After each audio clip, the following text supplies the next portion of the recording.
ეხლა მინდა დავსვა ესეთი კითხვა, რომ თქვენი აზრით რა არის ის მიზეზი, ანუ ბიოლოგიური მიზეზი ყველა ვიცით, ხო? თუ კი თქვათ ადამიანი რაღაც საკვებს სუდად იღებს, ეხლა ცნობილი მიზეზებისგან გამოვყოთ ფსიქოლოგიური მიზეზი, რომელიც ფსიქოლოგიური მიზეზებით, ანუ რა ტექნიკური მიზეზების გამო ვერ იმახსოვრებს ადამიანის სიზმრებს და გონია რომ არ ხედავს. ანუ თქვენი აზრით რა არის, თუ შეიძლება თქვენი აზრი გამოხატეთ. პირველი ლაივია ამ თემასთან დაკავშირებით და პირდაპირ ესეთ კონკრეტიკაზე ვერ გადავალთ, ხო?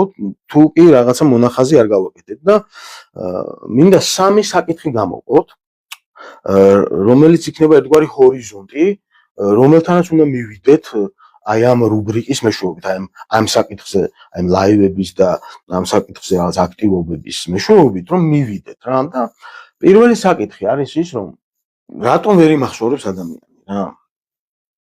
ეს ძალიან მნიშვნელოვანი საკითხია. მინდა დავასახელო პირველი, ანუ აი ამ საკითხში თუ რატო ვერ იმახსოვრებს ადამიანი.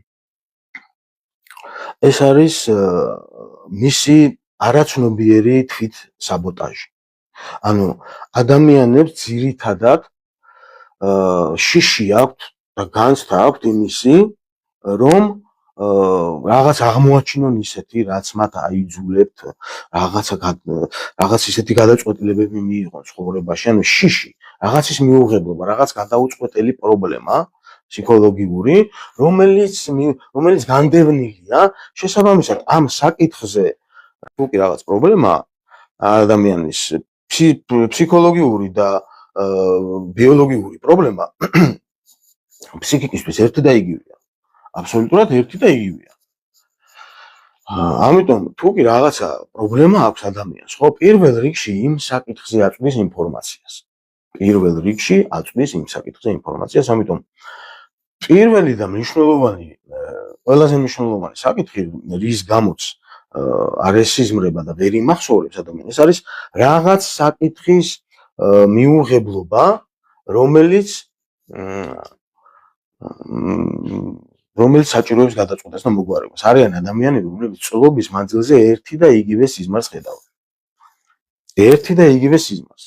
თუ კი ესეთი მზაობა არ არის, ხო, სიზმარი უბრალოდ ფიზიკურად ჩერდება რა. ანუ ფიზიკურად აჩერებს, უბრალოდ გონება აჩერებს აღქმას.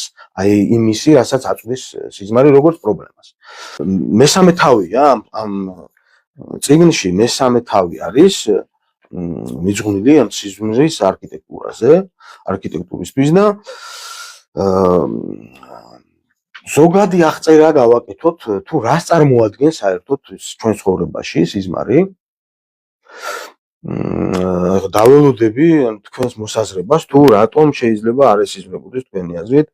მე სიზმრის კომპასის ფუნქციას ვანიჭებ, შენი წიგნის შემდეგ ზუსტად ვასწავლებს სულის მიერ. ძალიან მაგარია. წამოსულ მესიჯებს კატეგორიის ინფორმაციისგან ნამდვილად ძვირფას სახელმწიფო შექმნა. დიდი მადლობა. აკეთი, უმეტესი მადლობა ესეთი ამოხმაურებისთვის. დიახ, ნამდვილად სერიოზული კომპასია, იმიტომაც დავიწყე ამით. სიზმარი არის როგორც საგამოცდო წიგნაკი ჩვენ ცხოვრებაში, ანუ ჩვენ მთელი დღე ვიცხოვრეთ, რაღაცა ვიმოქმედეთ, რაღაც ინფორმაცია ავითვისეთ, რაღაც ინფორმაციული ენერგეტიკული საკვები მივიღეთ, ხო? ღამე ჩვენი ფსიქიკა, როგორც ინტუიცია, უბრალოდ როგორც ჩათვლის წიგნებში ნიშნები იწერება რა, ყოველ ღამე გვიწერს ნიშანს, მაღალ ნიშანს, დაბალ ნიშანს.